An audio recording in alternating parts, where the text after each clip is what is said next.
예수께서 요한이 잡혔다고 하는 말을 들으시고 갈릴리로 돌아가셨다. 그리고 그는 나사렛을 떠나 스불론과 납달리 지역 바닷가에 있는 가버나움으로 가서 사셨다. 이것은 예언자 이사야를 시켜서 하신 말씀을 이루시려는 것이었다. 스불론과 납달리 땅, 요단강 건너편, 바다로 가는 길목, 이방 사람들의 갈릴리. 어둠에 앉아있는 백성이 큰 빛을 보았고 그늘진 죽음의 땅에 앉은 사람들에게 빛이 비치었다. 그때부터 예수께서는 회개하여라, 하늘나라가 가까이 왔다 하고 선포하기 시작하셨다.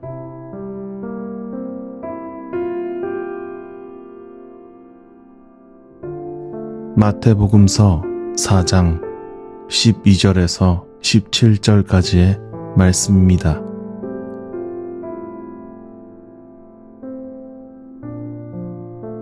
모두는 한 사람분의 삶을 살아갑니다. 수십억 중에 겨우 하나의 삶일 뿐인데 그 한 사람의 몫을 사는 것이 때로 힘에 겨울 때가 있습니다. 한 사람분의 노동을 하는 것뿐만 아니라 먹고 마시고 쉬는 일도 때로 불필요한 일처럼 느껴지기도 합니다. 그래서일까 예로부터 밥을 먹는 것마저 수고스럽다며 식사라고 불렀는지도 모르겠다고 생각해 봅니다. 이렇듯 인생은 좋으나 싫으나 각자에게 온전히 주어집니다. 비록 주어진 삶의 배경은 다를지라도 대신 죽을 수 없듯이 대신 삶을 살아줄 리도 없습니다. 이러한 까닭에 인류가 함께 죽고 사는 운명 공동체인 것도 알고 인간은 결국 타자와의 교류와 공감 속에서 살 수밖에 없음을 알며 타자를 향하여 사는 삶의 중요성을 잘 알면서도 우리는 많은 순간 타자가 아닌 자신을 위해 살아갑니다. 때로는 절실한 이들의 현실을 알면서도 외면하기도 하고요. 때로는 지금 당장 나의 삶이 버겁노라고 타자를 기피하기도 합니다. 또는 모두를 위한 삶이 애초에 불가능하다며 한순간 무관심하기도 하고 혹은 적어도 어떤 이들을 위할 필요는 없노라고 사랑의 자격을 구분하여서 의도적으로 소외시키기도 합니다. 제 삶의 버거운 몫을 유예하고 타자를 위하여 사는 힘겨운 결심인데 아무렴 이왕이면 그 삶의 한 귀퉁이가 흔적을 남기는 곳에 마음을 내어주고 싶은 것은 당연한 일이겠습니다. 그러므로 오늘 본문에 예수께서 갈릴리로 향하셨다는 증언은 우리가 선듯 이해하기 어렵습니다. 본문에 기록된 지역은 하나님 나라에 대한 메시지가 전해지기에 그리 적합하지 않은 곳처럼 보이기 때문입니다. 본문 17절은 예수께서 이때부터 하늘나라가 가까이 왔음을 선포하기 시작하셨다고 증언하는데요. 광야에서의 시험을 마치시고 최초로 전하신 하나님 나라에 대한 선언인 것이죠. 12절 말씀입니다. 예수께서 요한이 잡혔다고 하는 말을 들으시고 갈릴리로 돌아가셨다. 우리가 여기서 한번 주의 깊게 살펴야 할 것은 예수께서는 세례자 요한이 잡혔다는 소식을 듣고서 갈릴리로 돌아가셨다는 것입니다. 예수께서는 세례자 요한에게 세례를 받으시고 그의 사역을 준비하셨습니다. 또한 세례 요한의 제자들은 복음서를 포함하여 신약 성경 곳곳에서 예수와 초대교회 공동체와 마주합니다.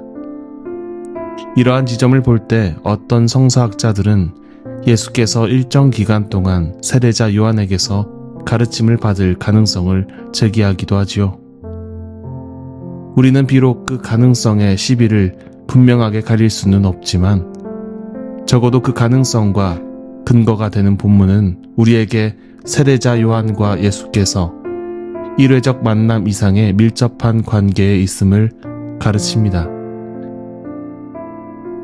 예수께서 십자가를 지실 때 제자들이 그의 제자됨을 거부하거나 뿔뿔이 도망친 것만 보아도 우리는 당대 로마 제국에서 반역자의 한 무리로 얽히는 일이 어떠한 처우를 담보하게 됐는지 쉽게 상상해 볼 수 있습니다. 이러한 배경을 이해하고 본문을 이해하면 요한이 잡혔다는 소식은 분명히 예수께 위협이 되는 소식이었던 것이죠. 그러므로 예수께서 목숨이 위협받는 시절에 갈릴리로 돌아가셨다는 본문은, 그리고 예수께서 최초로 그곳에서 하나님의 나라를 선포했다는 본문은 예수께서 단순히 복음을 전하셨다는 것 이상의 의미를 갖겠습니다. 갈릴리는 예수께서 삶과 죽음의 경계선 위에 있을 때 처음으로 하나님의 나라를 전한 곳입니다. 15절 말씀입니다. 스불론과 납달리 땅, 요단강 건너편 바다로 가는 길목, 이방 사람들의 갈릴리. 본문에 기록된 이사야서를 보면 예수께서 복음을 선포하신 자리를 상세하게 그립니다. 스불론과 납달리 땅과 요단강 건너편의 바다로 가는 길목의 이방 사람들의 갈릴리입니다. 에스겔서에서는 그 지역을 이렇게 소개합니다. 에스겔서 27장 3절부터 7절까지의 말씀입니다. 너는 스스로 말하기를 너는 흠없이 아름답다고 하였다. 내 경계선들이 바다의 한가운데 있고 너를 만든 사람들이 너를 흠없이 아름다운 배로 만들었다. 스닐산의 잣나무로 내 옆구리의 모든 판자를 만들고 레바논의 산에서 난 백향목으로 내 돛대를 만들었다. 바산의 상수리나무로 내 노를 만들었고 키프로스 섬에서 가져온 회양목의 상아로 장식하여 내 갑판을 만들었다. 이집트에서 가져온 수 놓은 모시로 내 돛을 만들고 그것으로 내 길을 삼았다. 엘리사 섬에서 가져온 푸른색과 자주색 배는 너의 차일이 되었다. 예수께서 가신 이방의 갈릴리 지역은 지중해 동편에 자리한 무역로를 통하는 길이었습니다. 많은 재물이 오갔던 곳이었습니다. 솔로몬 왕 시절부터 이방인들이 많이 머물렀던 장소, 교역을 위해서 두로의 왕에게 주기도 했던 장소, 많은 부를 축적하고 풍요가 넘치는 장소, 먼 옛날부터 예수 시대에 이르기까지 상업도시로 발달한 장소였습니다. 그러나 그들은 단순히 풍요로움을 누리는 것만이 아니었습니다. 그들은 돈과 풍류의 신을 바알을 섬겼고 그들의 삶은 소유를 위한 자리였습니다. 재물밖에 아무것도 볼 수 없는 사람들, 재물 외에는 아무것도 소용없다고 말하는 자리였던 것이죠. 본문 16절입니다. 어둠에 앉아있는 백성이 큰 빛을 보았고 그늘진 죽음의 땅에 앉은 사람들에게 빛이 비치었다. 철학자 에리 프롬은 그의 책 존재냐 소유냐에서 이렇게 말합니다. 보다 더 많이 갖는 일에만 전념하는 사람은 정신적으로 병든 사람이다. 그러한 사람으로 구성된 사회 또한 병든 사회다. 에리 프롬의 말에 따르면 예수께서 가신 그곳은 병든 사람들이 넘쳐났던 병든 사회였습니다. 병든 그들은 어둠에 앉아있던 이들이었습니다. 그들의 존재보다 소유를 살폈던, 그들은 얼마든지 서로를 수단으로 삼을 수 있는 죽음의 땅 위에 앉은 이들이었습니다. 썩어질 것, 사라질 것을 위해 살아가는 곳, 그것을 위해 제 한 삶을 다 바치는 곳, 그 얼마나 허망한 자리입니까? 우리는 타자를 위하는 삶이 나를 살리는 길인 것을 알면서도 감히 서로의 짐을 짊어지지 못합니다. 겨우 나 하나의 몫을 사는 것마저 힘에 겨운 우리이기 때문입니다. 각자에게 주어진 제 한 삶이 나아갈 길도 버거운 우리이기 때문입니다. 그리 거듭되는 후회와 실패에 어쩌면 아무것도 남기지 못할까봐, 어쩌면 아무 의미 없는 삶이 되고 말까봐, 타자를 위해 내어주는 삶의 한 귀퉁이마저 자격을 구분하고 재단하여 삶을 나누는 우리입니다. 사람을 가리고 자리를 가리고 자격을 가리며 마음을 나누는 우리입니다. 그런데 우리 주님은 자격을 구분하지 않으셨고 그곳에 먼저 가셨습니다. 소유 외에 아무것도 볼 수 없는 가장 어두운 자리로 향하셨습니다.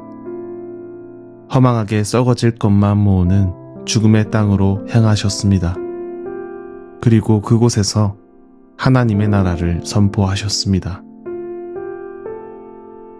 예수께서 세례자 요한의 소식이 들려오는 삶과 죽음의 경계에서 그 발걸음을 옮기실 수 있던 것은 죽음의 땅에서 당신의 나라를 펼쳐갈 하나님과 하나님의 나라를 받아들일 이방인에 대한 믿음이 있었기 때문입니다. 청파의 교우 여러분, 혹시 자격을 가려 삶을 나누지 않으셨습니까? 미운이 싫은 이를 가려 대우하지 않았습니까? 마음을 나눌 만한 이와 나눌 필요가 없는 이들로 구분하지는 않았습니까? 그렇다면 이제 나의 시선과 기준이 아니라 죽음의 땅에서조차 생명을 피우시는 하나님의 섭리와 짙은 어둠을 밀어내어 빛을 밝히게 될 그 일을 믿어봅시다. 어둠에 쓰러질 듯한 작은 불꽃을 내어보는 일이 무력해 보일지라도 죽음에 이울어질 듯한 생명을 내어보는 일이 공허해 보일지라도 하나님은 당신의 형상으로 지음받은 이들에게 보내는 그 믿음으로부터 마침내 빛을 내고 생명을 낼 것입니다.